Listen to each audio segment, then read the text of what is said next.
Growing up, I always thought I wanted to be a physician. I enjoyed science and especially anatomy in school, but it wasn't until I volunteered in the emergency room that I realized that a calling in medicine was for me. I grew up in Dallas. I went to the University of Texas at Austin. I did my medical training at the University of Texas Medical Branch in Galveston. And then I went off to Walter Reed in Washington, D.C. for my residency training. After I graduated from residency, I stayed at Walter Reed for a year and trained residents. And then I moved to Texas, Fort Hood, and was the chief of the otolaryngology department at Fort Hood for 3 years. In 2003, I moved to Austin, and I helped establish what is now known as Capital ENT and Sinus Center.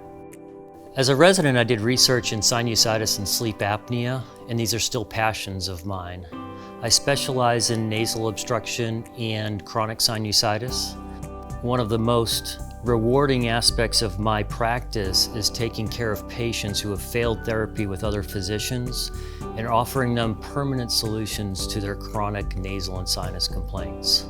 I'm also board certified in obstructive sleep apnea.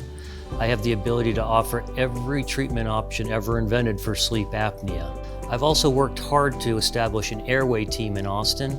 An airway team includes neurologists, dentists, orthodontists, oral surgeons, and even myofunctional therapists. This affords my patients treatment options that a lot of physicians don't even know exist. I grew up competing in triathlons and still enjoy running and biking. On the weekends, you'll find me outside with my family, which includes 2 children, a wife of 20 years, and a revolving door of Great Pyrenees foster puppies. I use a team approach when treating my patients. I carefully listen to your problems and come up with multiple different diagnostic and treatment solutions. As a team, my patients and I will decide which option is the best treatment method for them. At Capital ENT and Sinus Center, our staff look forward to using a team approach to resolving your complaints in the most effective and efficient manner possible.